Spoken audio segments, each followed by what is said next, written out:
करोड़पति सेठ जानकी दास के घर बेटे ने जन्म लिया। पंडित ने कुंडली बनाई। सेठ जी, मैं कल दोपहर को आपसे मिलने आऊंगा। आइए पंडित जी, आप मेरे बेटे केशव के भाग्य के बारे में बताने वाले थे। जानकी दास जी, मैंने केशव की कुंडली को अच्छी तरह से देख परख लिया है।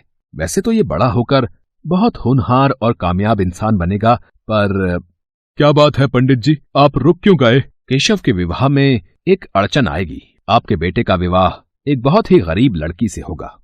ये आप क्या कह रहे हैं पंडित जी? हमें किसी भी चीज की कोई कमी नहीं। करोड़ों की जायदाद का मालिक होगा मेरा बेटा, फिर वो भला किसी गरीब लड़की से कैसे शादी कर सकता है? जानकी दास जी, ये सब नसीब का खेल है जिसे ना आप बदल सकते हो और ना ही मैं। अच्छा नमस्कार, मैं चलता हूं। नसीब बदला भी तो जा सकता है। मैं अपने बेटे को पढ़ाई के लिए विदेश भेज दूंगा। न यहाँ रहेगा, न ही इसके दोस्त बनेंगे, न ही कोई स्कूल कॉलेज की लड़की इसकी जिंदगी में आएगी, और न ही इसे प्यार होगा। जानकी दास अपने बेटे केशव के नसीब को बदलने की कोशिश कर रहा था, इसलिए वह उसे पढ़ने के लिए विदेश भेज देता है।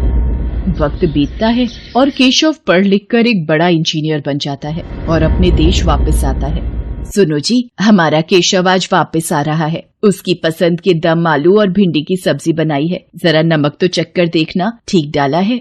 माँ, तुम्हारे से स्वादिष्ट भोजन कोई बना ही नहीं सकता। नमक और मिर्च कभी कम या ज्यादा नहीं हुआ, हमेशा बराबर का ही रहता है। मुझे आज भी याद है। अरे केशव, तू आ गया, पर तेरी फ्लाइट तो शाम को 6 बजे आने वाली थी।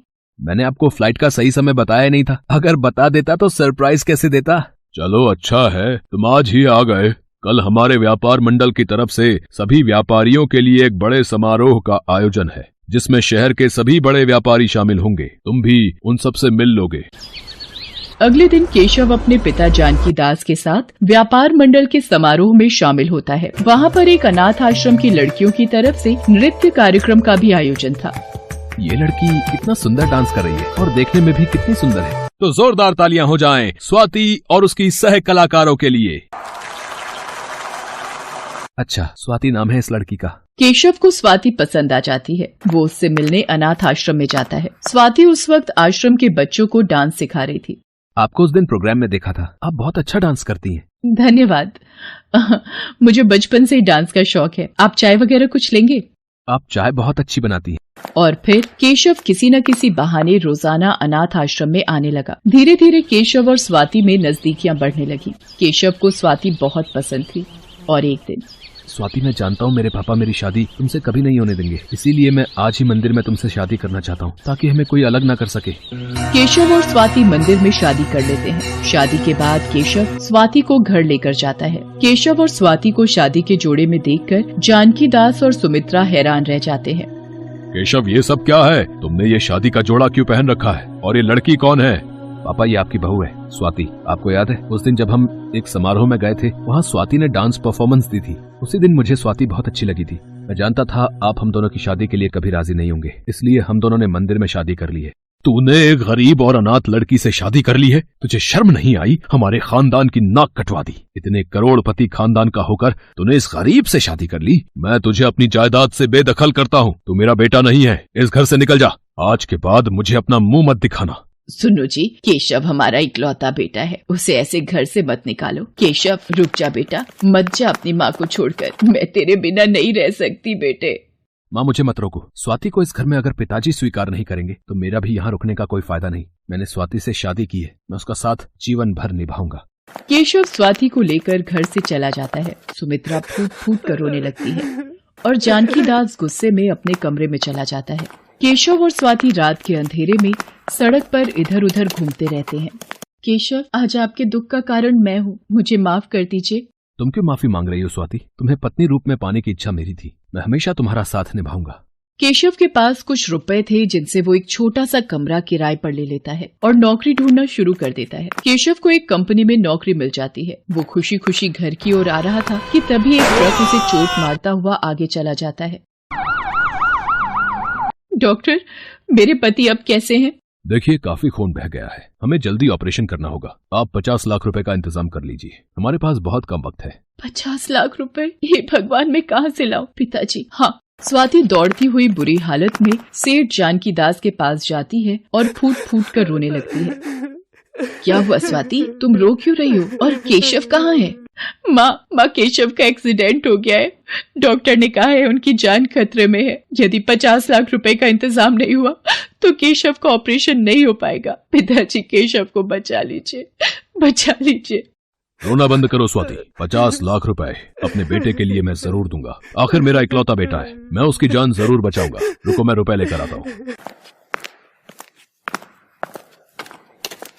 ये लो रुपए, और ये रुपए देने के बदले मेरी एक शर्त है। सुनो जी, वहाँ हमारा बेटा जिंदगी और मौत से लड़ रहा है और तुम्हें यहाँ शर्तें लगाने की पड़ी हुई है। बहू को रुपए दे दो। इतनी आसानी से कैसे दे दूं? पहले इसे मेरी शर्त माननी होगी। ये रुपए मैं इसे तब दूंगा जब ये केशव से हमेशा के लिए अपना रिश्ता तोड़ देगी और उसे छोड़कर चली जाएगी। कैसी बातें कर रहे हैं आप? ये हमारी बहू है, ये केशव को कैसे छोड़ सकती है? केशव इसका पति है। पिताजी, मुझे आपकी शर्त मंजूर है। केशव के होश में आते ही मैं यहाँ से चली जाऊंगी। केशव का ऑपरेशन होता है, उसे होश आता है। मेरे बच्चे, तुझे होश आ गया, भगवान का लाख लाख शुक्र है।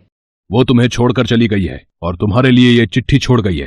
केशव, मेरे पास तुम्हारा इलाज करवाने के लिए पैसे नहीं है। तुम्हारे जैसे कंगाल लड़के के साथ शादी करके मैं तंग आ गई हूँ, इसलिए मैं अब इस पति पत्नी के रिश्ते से आजाद होना चाहती हूँ। मैं जा रही हूँ। पढ़ ली चिट्ठी। ये छोटे गरीब लोग ऐसे ही होते हैं। इसने सोचा होगा तुम जैसे अमीर लड़के को फंसाकर करोड़पति घर की बहू बन जाएगी, पर ऐसा नहीं हुआ। वो तुम्हारी गरीबी देखकर 2 दिन में ही भाग गई। मुझे विश्वास नहीं हो रहा। स्वाति मेरे साथ ऐसा कभी नहीं कर सकती। वो मुझे बहुत प्यार करती है। स्वाति, तुम कहाँ चली गई? तुम मुझे क्यों छोड़कर चली गई? सुमित्रा को भी जानकी दास ने धमकी दे रखी थी कि अगर कोई भी सच्चाई अपने बेटे को बताएगी तो वो उसे भी घर से निकाल देगा और उससे अपना रिश्ता तोड़ देगा। केशव उदास रहने लगा था, उसका मन नहीं लगता था। वो हर समय स्वाति को याद करता था। एक दिन, सुमित्रा, मेरी लड़की वालों से बात हो गई है। केशव के लिए सेठ रोशन लाल की बेटी बहुत सही रहेगी। केशव अभी इस दर्द से उभर भी नहीं पाया है और आप उसकी शादी के बारे में सोच रहे हैं। माँ, मैं जरा काम से जा रहा हूँ, थोड़ी देर में आता हूँ। केशव बेटा, तुम पहचाना मुझे? और विदेश से कब लौटे? अब तो तुम पिता बनने वाले हो। मुझे इस बात की बड़ी खुशी है। मतलब स्वाति अनाथ आश्रम में है? हाँ, वो तो बता रही थी कि तुम बिजनेस के काम से विदेश गए हो, तो वो कुछ दिन बच्चों के पास आश्रम में ही रहेगी। महिला की बात को सुनकर केशव का दिमाग घूम जाता है और वो अनाथ आश्रम पहुँचता है। वहाँ जाकर उसे स्वाति से सारी सच्चाई पता चलती है, जिसे सुनकर वह बहुत दुखी होता है। स्वाति, तुमने मेरे लिए अपना जीवन दुखों में डाल दिया। मैं पापा को कभी माफ नहीं करूंगा। तुम अभी इसी वक्त मेरे साथ घर चलो। केशव स्वाति को लेकर घर आ जाता है। वाह पिताजी, आपने मेरी जिंदगी का सौदा किया, और वो भी मेरी पत्नी से, जो मेरे लिए अपनी जान भी दे सकती है। आज आपको अपना पिता कहते हुए मुझे शर्म आ रही है। मैं सिर्फ आपको यही बताने आया था कि आज के बाद आपका और मेरा कोई रिश्ता नहीं है।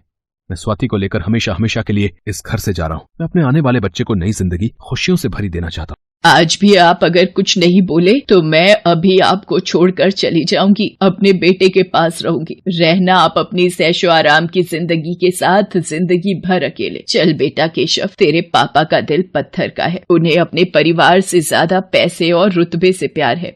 सुमित्रा केशव और स्वाति के साथ घर छोड़कर जाने लगती है। तभी जानकी दास की आंखों में आंसू आ जाते हैं।